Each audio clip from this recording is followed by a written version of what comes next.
A guy likes a girl. The girl doesn't like the guy. The guy desperately wants a date, a really good date. But the girl wouldn't budge.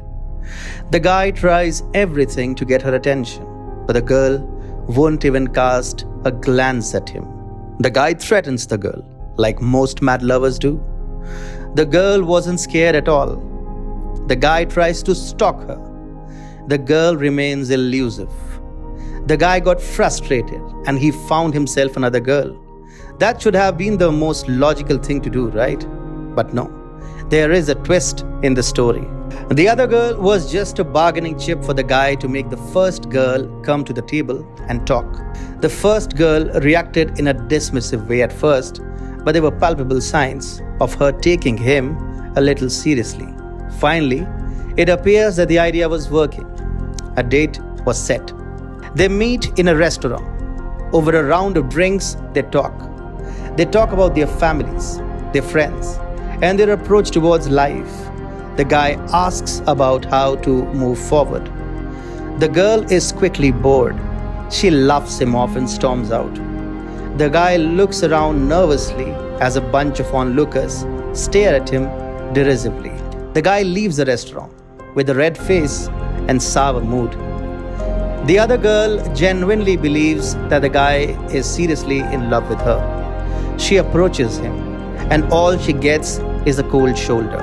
Her calls aren't picked, her messages remain unanswered, and she's not granted an audience.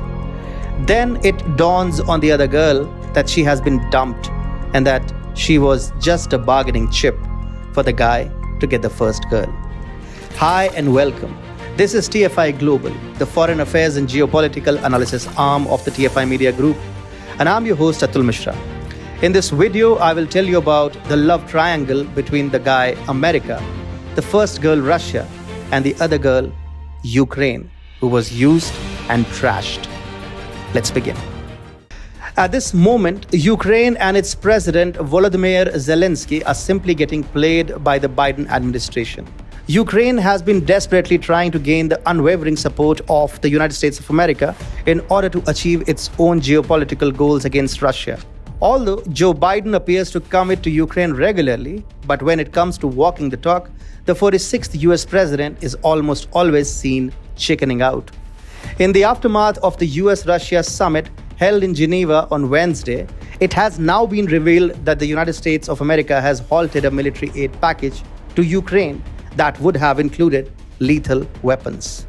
Essentially, the Biden administration used Ukraine as a bargaining chip against Russia. And since Kyiv served no purpose for Joe after his meeting with Putin, it was unceremoniously dumped.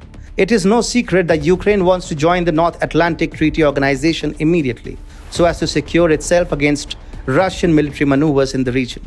However, Joe Biden seemed reluctant to let Ukraine into NATO, as prior to his meeting with Putin on Wednesday, Biden said, "It depends on whether they meet the criteria. The fact is that they still have to clean up corruption and have to meet other criteria to get into the action plan." So essentially, what Biden meant was that Ukraine currently does not qualify to join the NATO, and what qualifications are required for the same, meanwhile, remain clouded with uncertainty.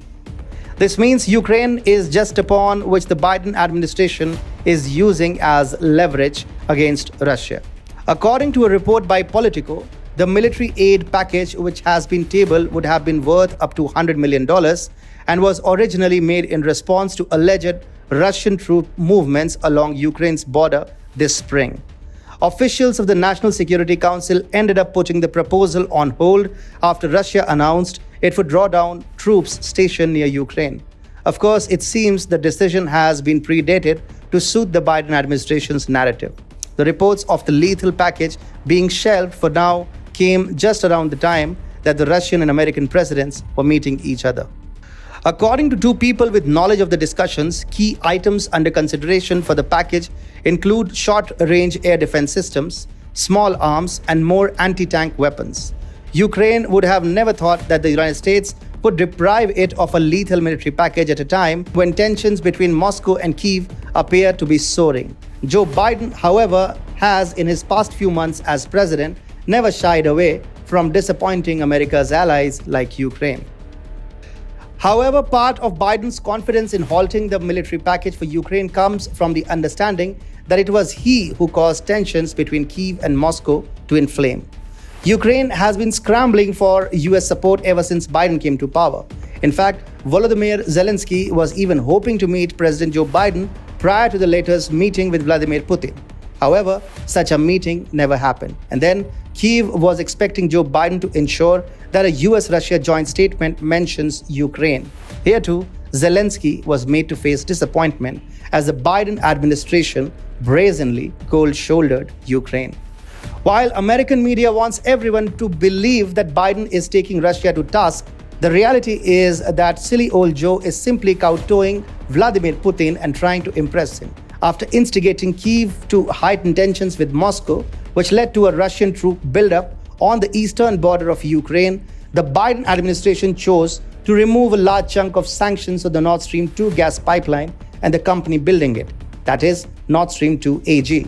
It must be mentioned that the Nord Stream 2 pipeline completely bypasses Ukraine and gives Russia a direct gas supply route to Northern Europe and Germany.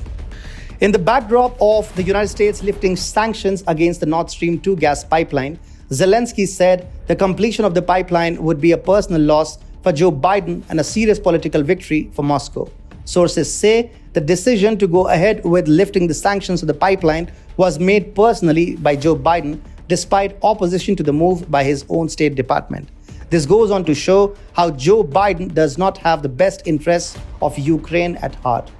Ukraine's relationship with the West has now reached a turning point. The lessons learned by Kyiv this time around are just too tremendous for it to forget anytime soon. Rest assured, Ukraine will no longer do the American deep state's bidding. Ukraine cannot afford a war with Russia, and it now understands that the Biden administration has offered it nothing more than a mere lip service.